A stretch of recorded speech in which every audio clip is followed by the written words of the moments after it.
the brave, for Bunker Hill and Charlestown and the flag we love to wave. Good evening. My name is Katie Toomey. I'm the Register of Deeds for the Worcester South District, which consists of 55 cities and towns. I've been asked to come out to Clinton to moderate the 12th Worcester representative debate of our three primary Democratic candidates. I'm about to introduce our three candidates, and they're going to start in alphabetical order by their last name, and they're going to give us a little 2-minute introduction about themselves. We have with us today Miss Meg Kilcoyne, Mrs. Jalen Rowe, and Ms. It's Alex, right? Alex Turner? Alexandra Turner. Thank you. So we're going to start with Ms. Kilcoyne. Thank you, Katie. Thank you to concerned and informed voters for hosting this debate tonight. I'm so excited for the opportunity to have this chance to connect with you all in these new normal times that we're living in. So I hope you all enjoy watching this evening.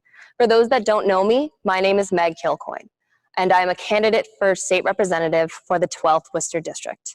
This is an incredibly exciting opportunity for a variety of reasons. I grew up in Sterling, which is part of the district, and my family is from Clinton, and I now live in Northborough. So for me, the opportunity to represent this area is an incredibly meaningful prospect, because it's so important to be able to serve these towns and these people and have a way to make a positive impact. And one of the ways I believe that I can have a positive impact on these towns is the fact for the last 10 years, I have served as State Representative Harold Naughton's Legislative Director and Chief Budget Analyst. During those 10 years, I had the opportunity to serve each of these communities in that capacity. I have worked over the years to work on local initiatives, to work on statewide policy, and to work to secure funding to come back and help each of these towns prosper. Over the years, I've gained incredibly valuable experience in how the legislative process works. I've been able to be a part of several pieces of legislation and policy, and I've been able to form many relationships within the legislature. And I can say with confidence that if elected, I'll be able to hit the ground running and be ready day one to be a strong leader for us on Beacon Hill and make sure that we have a presence and a voice to navigate this new normal that we're living in. I would ask that you consider my candidacy for state representative, because I believe that together we can navigate this new normal and continue on the path to recovery and work towards making sure our communities are an equitable and fair place for everybody to live and work, and just try to move towards a better future. So I thank you for this opportunity to hear what I have to say, and thank you. Hi, my name is Jalon Rowe. It is spelled with a C, but it's pronounced Jalon. It's very difficult, so I apologize, but it's 100% my parents' fault. I live in Northborough with my husband and 2 children. I have an almost 11-year-old and an almost 13-year-old, so we're headed in the teenage years, so please pray for me. I'm running for state representative because I'm deeply passionate about improving our lives. I am somebody who has lots of different life experiences. I've been a small business owner. I launched my campaign 10 months ago, and 10 months ago I stopped my business because I don't want to profit off the people that I want to serve. I've been a commissioner for the Metro West Commission on the Status of Women, advocating for legislation for women and girls for many, many years. Because of that advocacy work, I've been endorsed by Senator Chandler, Senator Eldridge, Representative Lewis, and Representative Maria Robinson, because there's a lot of I've been endorsed because of the work that I've done with the commission. The State House is not working for us. We need more progressive policies to address climate change. We need more progressive policies to address healthcare. We need more progressive policies to address our education, to fully fund our education. As a mom with 2 kids in the public school system, that is something that's near and dear to me. So I'm running to be that champion to address the needs and concerns of the members here in our community. Thank you. Thank you for this opportunity, and thank you to my opponents for participating, and to Jeff, Lisa, and Kate for moderating. Allow me a brief introduction. My district roots run deep. I grew up in Bolton, where my parents instilled the values of civic participation early on. I went to nursery school in Berlin, to the Neshoba school system, at a time when Clinton was our rival and High Street was the place to be. I then went to UMass Amherst and later met my husband in Boston and moved back to Lancaster many years ago. I worked on the road and then at Tower Hill and Boylston. I have friends in Northborough and Sterling, so I know the district well. My call to municipal service came after we settled in. We realized the town I knew well was changing, but not in a direction we liked.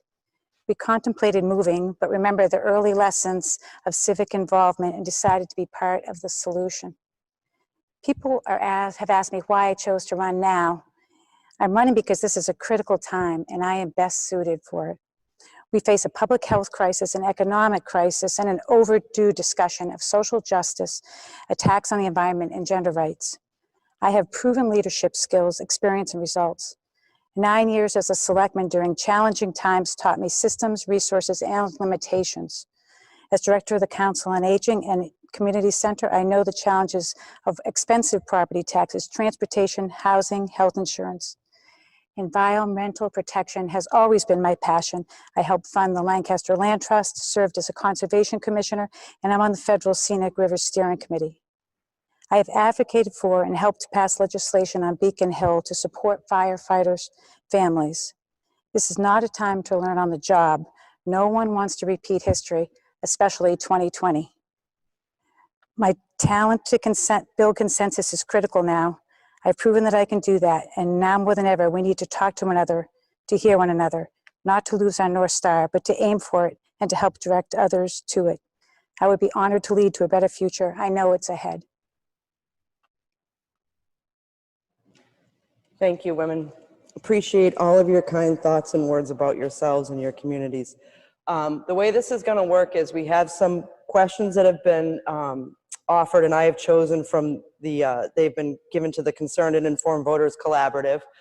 We have a handful of questions. We're going to do a round robin format so that there's no unfair advantage. I'm just going to randomly pick somebody. I'm going to read the first question. They're going to start, and we're going to go almost like in a clockwise position. And then when I get to the next question, we'll bump to the next person so that there's no favoritism or seemingly situation with that. So the first question that was posed is, if elected, which committees would you like to be in and why? And I'm going to start with Mrs. Rowe. Definitely the Education Committee.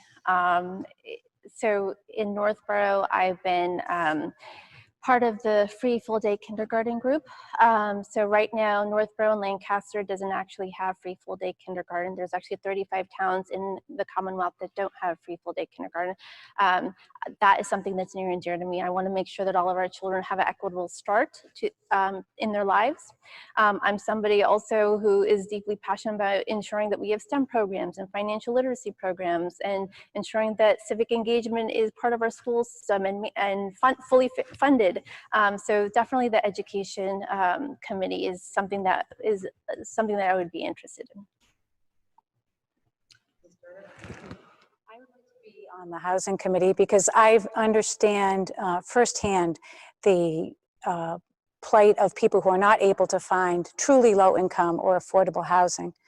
I think that the current laws regarding 40B, which are supposed to develop affordable housing, are antiquated and ineffective, and they've pitted developers against the towns and not yielded affordable housing.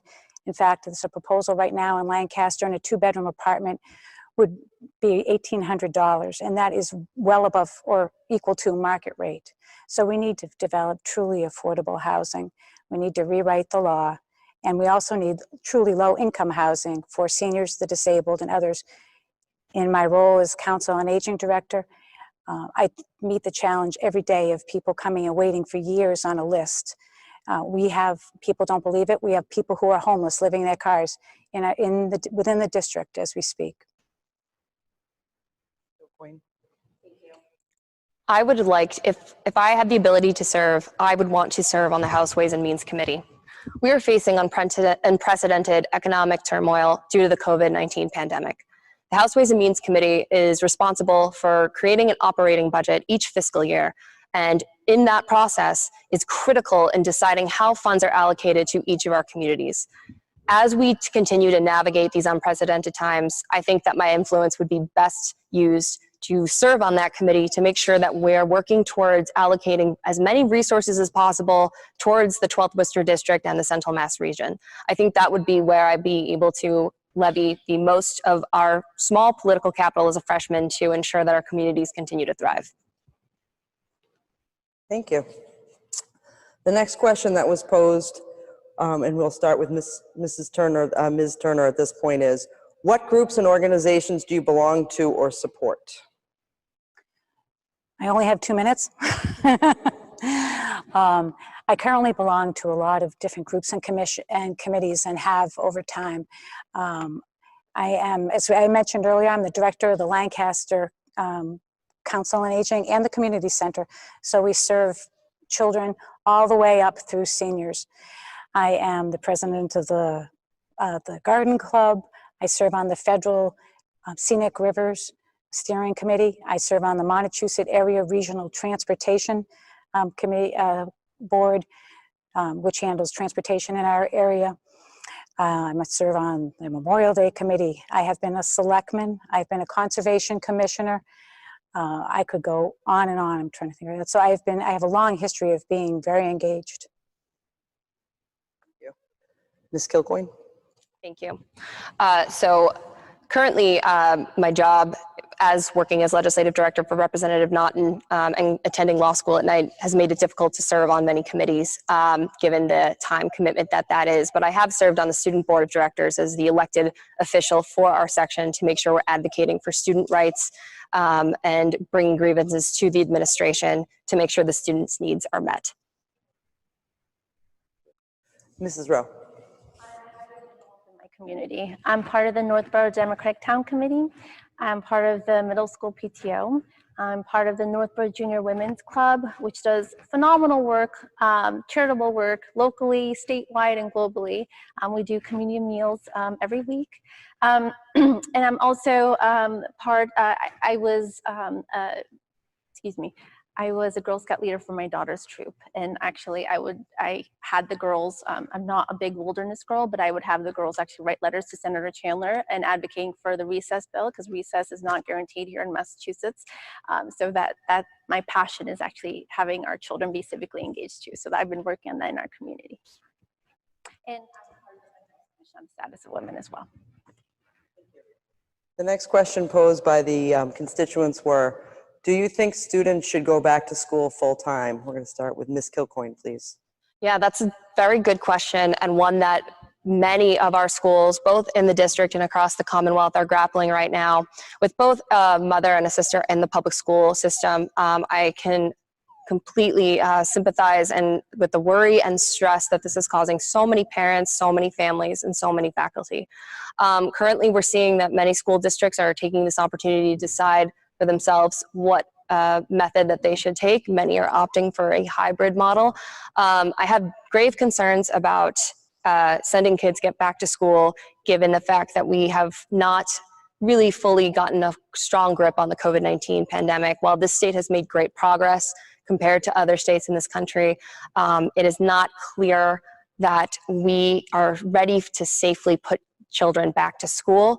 I do respect the decisions of the local school committees in deciding how that they want to handle this unique and unprecedented situation, but I would err on the side of caution against sending children back to school full time, while recognizing that there are serious concerns with remote learning.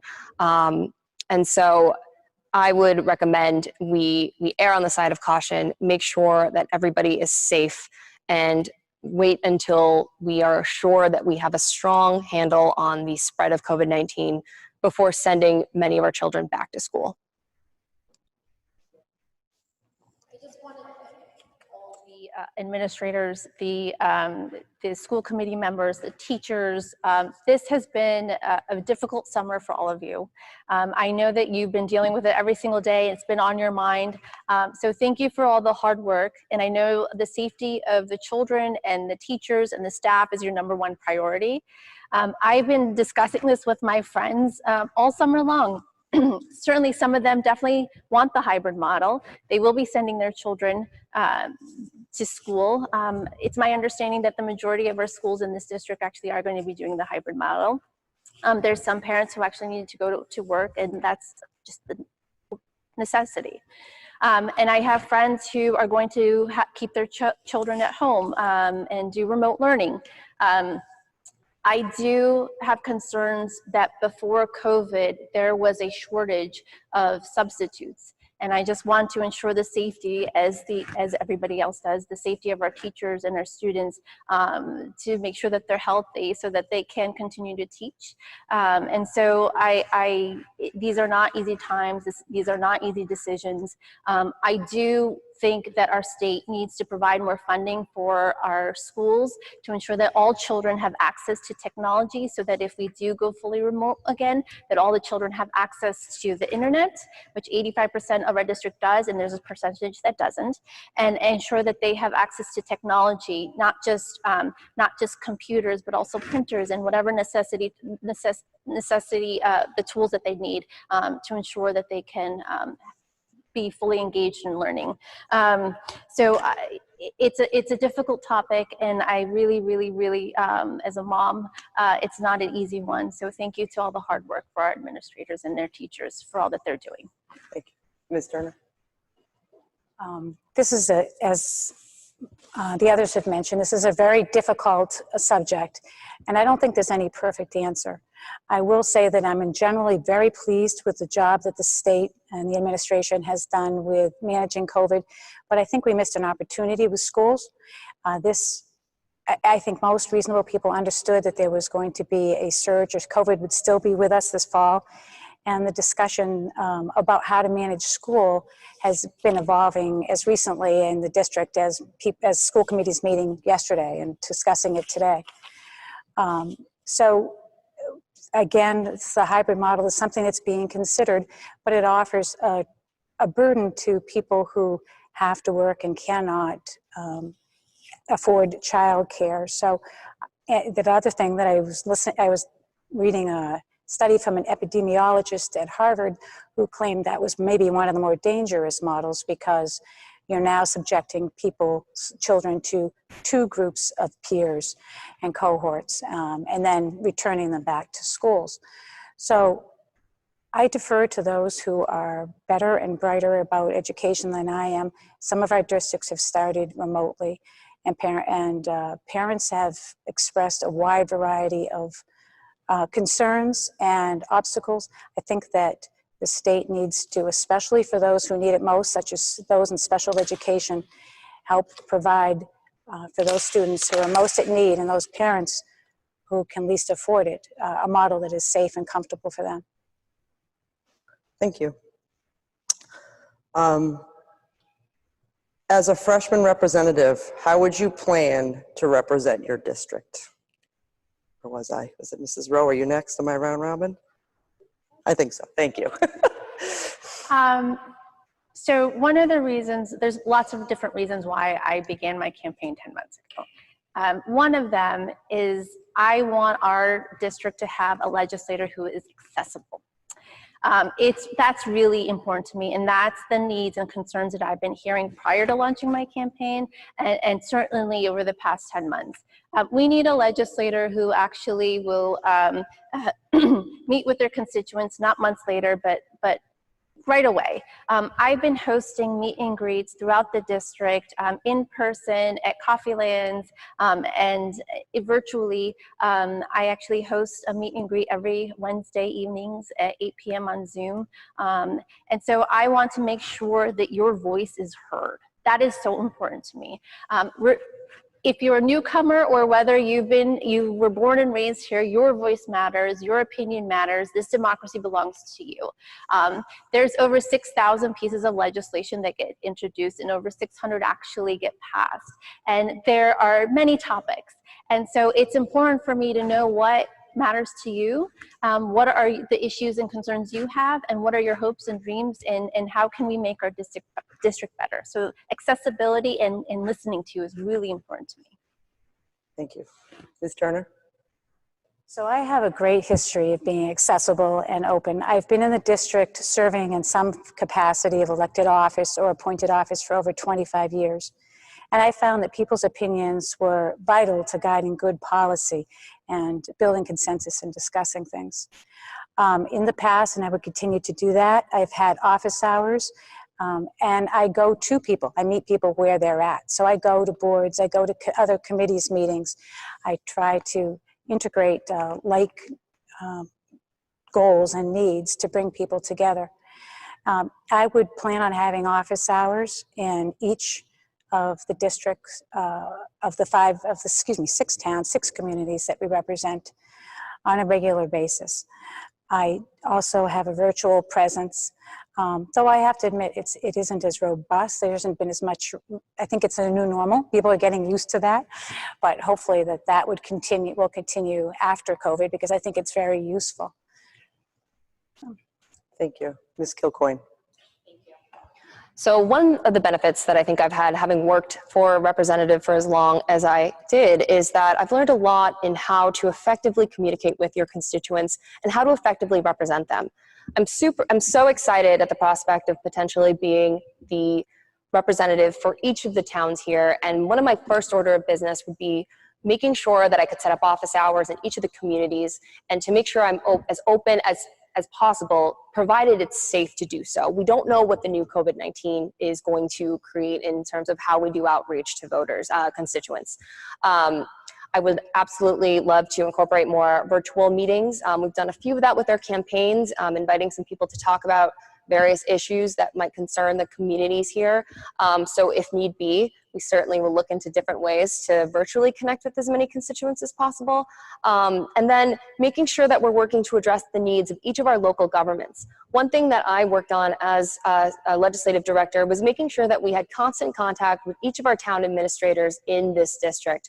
So what I would want to do before even that next session starts in January is reach out to all of our towns, make sure we're clear on what their priorities are. So on day one, I'm ready to effectively prioritize what we have to do locally, in addition to getting ready to addressing widespread policy needs of the Commonwealth. So I think it's twofold. I'd like to make sure that I have a plan in place, including office hours, outreach to constituents to make sure the needs of the community is heard, as well as working to make sure that on a policy level, we're addressing the needs of each town in our district.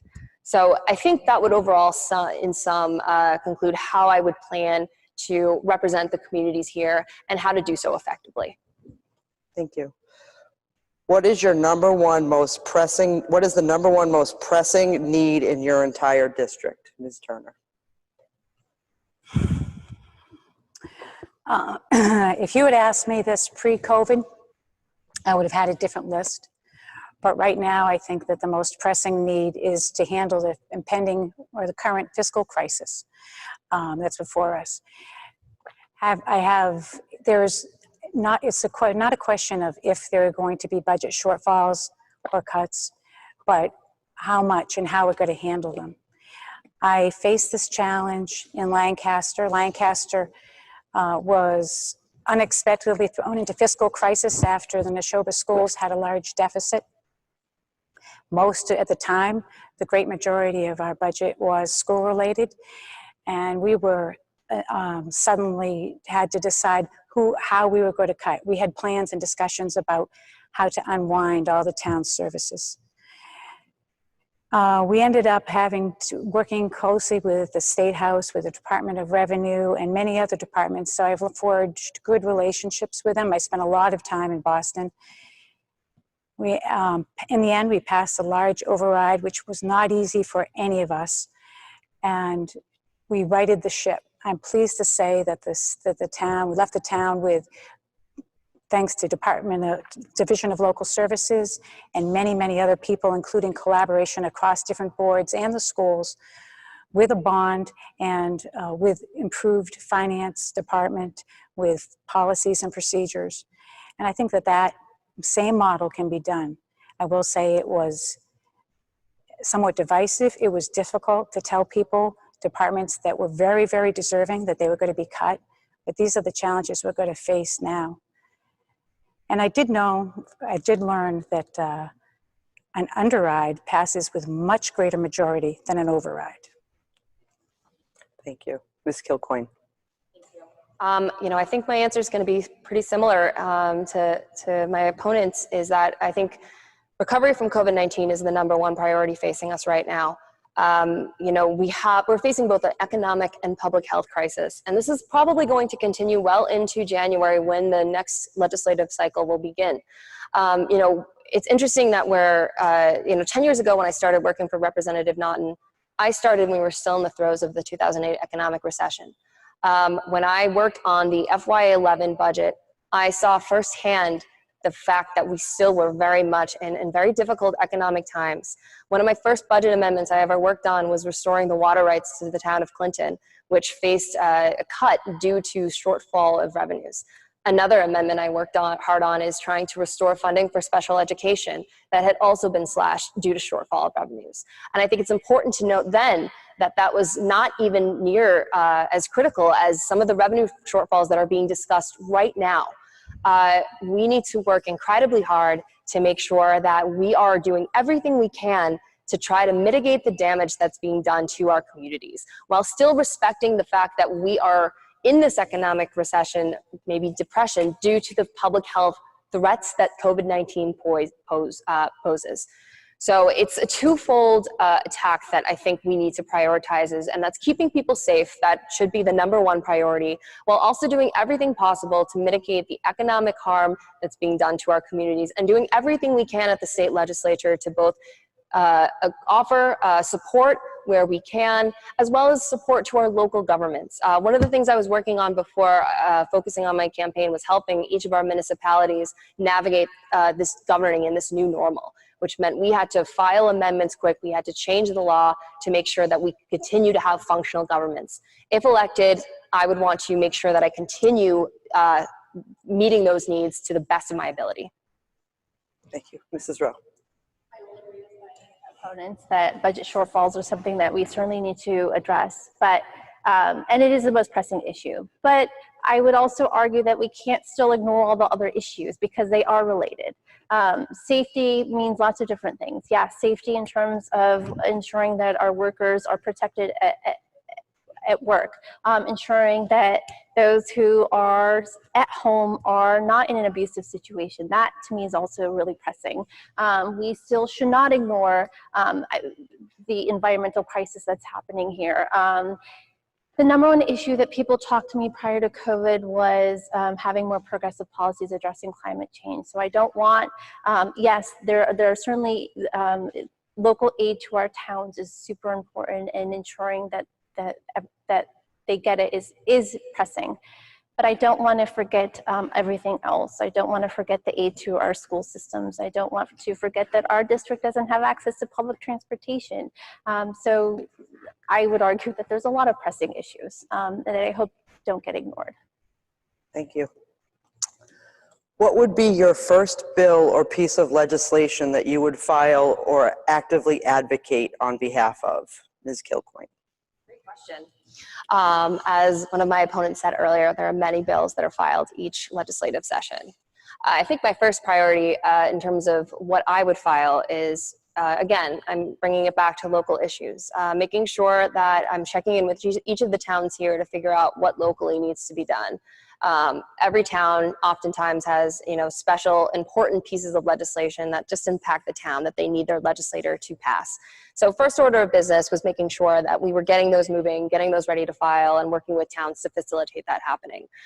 In terms of broader policy initiatives, I think as a freshman legislator, it's incredibly important to work with other legislators that have already taken the lead on a lot of these issues.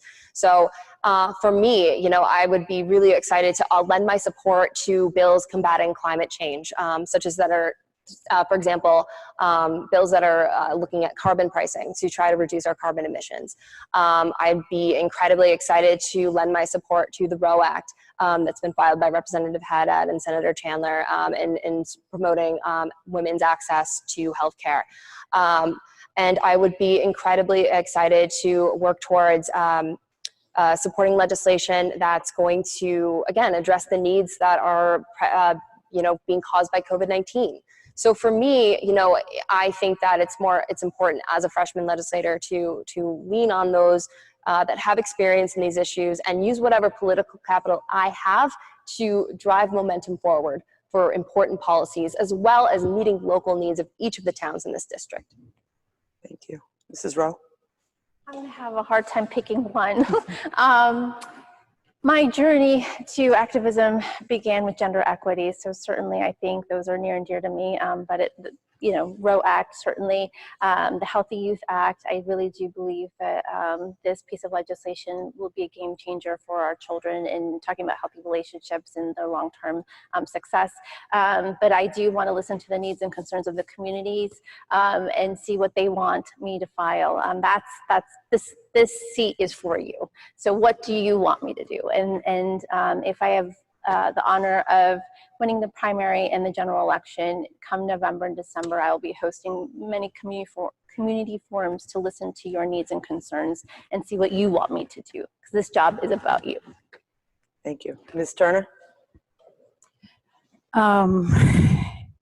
Well, my opponents list priorities that I think we all agree on. Sometimes I think it's hard for the voters to differentiate, but you asked for one, so I'll try to honor that request. First, I have a deep knowledge and history you've heard from my experience, so I understand what's going on a lot in the district. You can always learn, but what I've heard from everybody in every town and calls that I've been making is getting back to the affordable housing, to 40B. 40B is devastating our communities because it is not built. It is hurting our school systems. It's hurting the environment because it's built often in environmentally sensitive areas. It's not linked to the transportation, public transportation that we so desperately need. And there's very often very little mitigation and impact. And most importantly, it is not providing affordable housing. So you asked for one, I would say ditto all of the above with Jaylon and Meg. But I do try to honor the question. And I think based on what I have heard from people, I think most people know, based on my history of founding a land trust and sitting on the boards that I sit on, that I am passionate about in the environment and so on. But I think that 40B is linked to all of those. And there's been a lot of work done on this by some very bright people. And I think it's one of those things we could do it, get on, and move right on. Thank you. How would you describe the role of the 12th Worcester representative at the State House? Mrs. Rowe. Public servant. So someone who is really committed to serving the community, not for their own special interest, but because they really want to genuinely better people's lives. That is something that has been near and dear to me my entire life. I care deeply about your issues, your concerns, your hopes, your dreams, and the role of being a public servant is to serve you. So that's my answer. Thank you. Ms. Turner? I think I would describe it as a transparent consensus builder. I think it's very difficult who advocates for issues that positively affect the Commonwealth, but most especially our district. We suffer from some great income disparity. We suffer from some unemployment higher than the rest of the state. So I would certainly champion good and maintain the good education that we have. So an accessible, transparent consensus builder that could work across aisles and move the causes and concerns of the 12th forward. Thank you. Ms. Kilcoyne. Thank you. Whoever is the representative for this district is incredibly lucky because they get to represent a community and a region that has incredible potential. I believe that is essential that whoever is state representative for this community recognizes that they have a role and a duty to make sure that they are a strong voice for the central Massachusetts region. There's so many times at the State House that it seems to be, if you're not within that 128 corridor or Western Massachusetts, that you're forgotten. And it's essential that whoever is representative, whether it's me or one of my very talented opponents here or anyone, that they remember that we have so many opportunities despite the crisis, to make sure this region is thriving and a place that people want to live and stay and raise their families. Over the years, I've seen so many amazing improvements, whether it be High Street, making sure their sidewalks are bigger, making sure that people want to come and visit. We can work, I think it's important for whoever's representative to work with the regional delegation to make sure that we all speak in one voice, to make sure that if we're talking about things such as revenue or transportation infrastructure, that the needs of central Massachusetts are met. I'm so incredibly excited at the prospect of having the honor to, if elected, serve this region, because I am so passionate. I love this place. I love these communities. It's where my family is and it's where my friends live. And I think that whoever is state representative has a duty to make sure that we're promoting the interests and the communities of this region here, because we have so much potential, and I'm so excited to see what the future holds. Thank you. I have one more question. It's a short one. You can do with it what you want. Being an elected official, I got this question frequently. We're just going to go with it, but I believe we start with Ms. Turner this round. Have you ever voted for a Republican? Oh dear. I have. I voted for Silver. I voted for Weld, as opposed to Silver. I think it's important to say that I have voted in every single election, and I've looked. That's not true. I called the perfect voters list, so I'm what's called a perfect voter. I have never missed an election, municipal or otherwise. So if you count my one Silver vote, it's very small. And my one Weld vote, against Silver. But yes, I have so. Thank you. Ms. Kilcoyne. I did vote for Charlie Baker once. Thank you. Mrs. Rowe.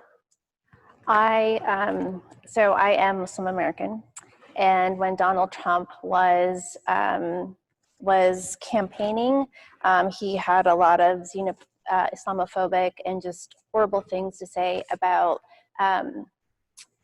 me and my children, and so I wanted to make sure he wasn't elected. So I did vote for, in the primary, the Republican primary, for somebody else besides Donald Trump, because I was desperate to ensure that he didn't become our president. And 4 years later, here we are, and I don't regret the decision that I made.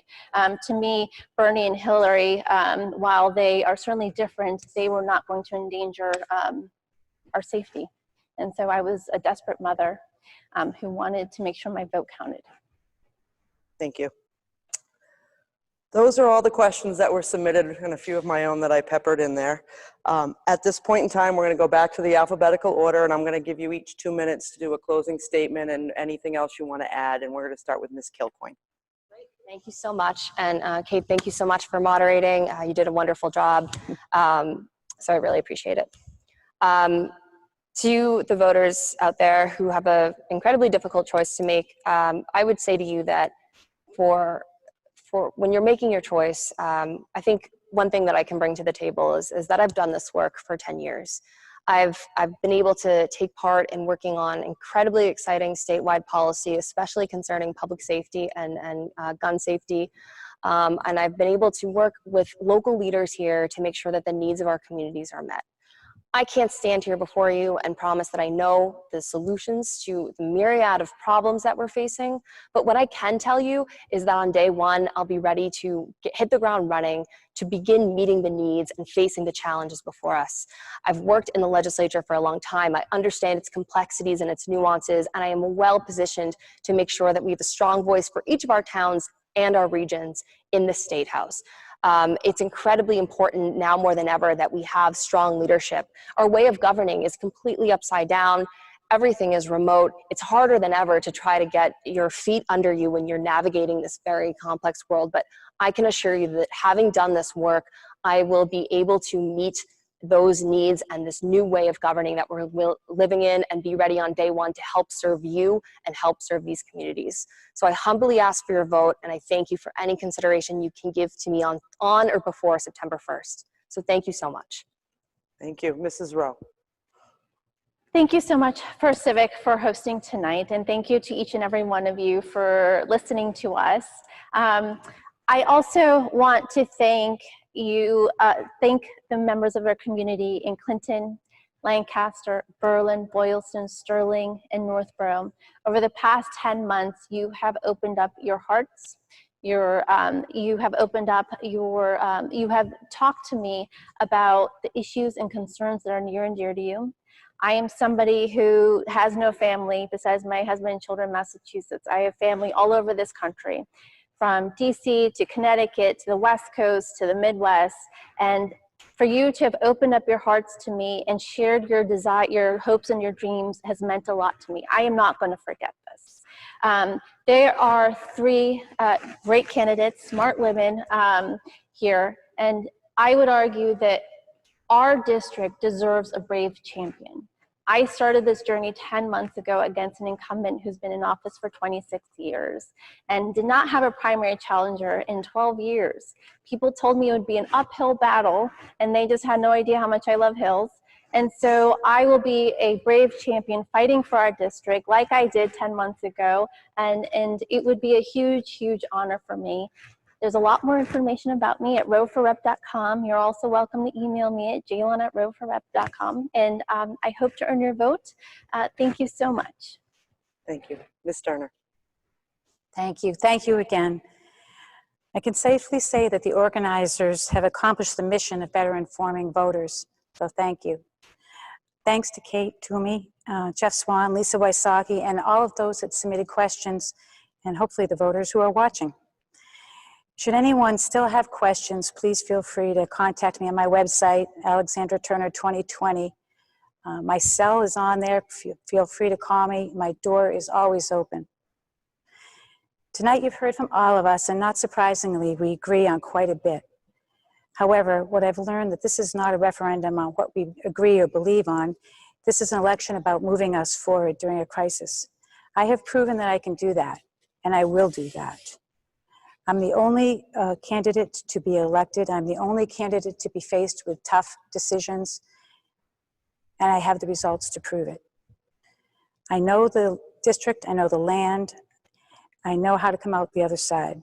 I know municipal law, and I know the history of many issues. I have a lot of years under my belt.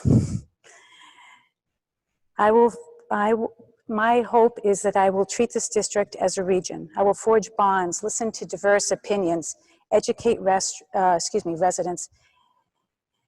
I'd be honored if you would support my quest to continue my service for the district. I will unite residents across boundaries, political lines. This is a time to elect an experienced leader with proven results. Good government matters now more than it ever has. I ask that you cast your vote for me, Alexandra Turner, to continue my service to the state representative for the 12th. Please vote early and as often as possible. Thank you. As final parting words, I thank you all for inviting me to participate in this. You are all part of my larger district. It was truly an honor to meet you all. Some of you, I had not met any of you before today that I remember. I might have met Mrs. Rowe in Northborough at one point, but that might have been 2 years ago when I was running. Honestly, you are great women. This was great. It is a very hot heat wave here in central Massachusetts, and I will tell the people watching from their cool air-conditioned homes, it is very warm in here. I thank you for your civility. I thank you for your input and your information, and it was truly a wonderful evening, and I thank you for being here, and I really thank you for running. So thank you.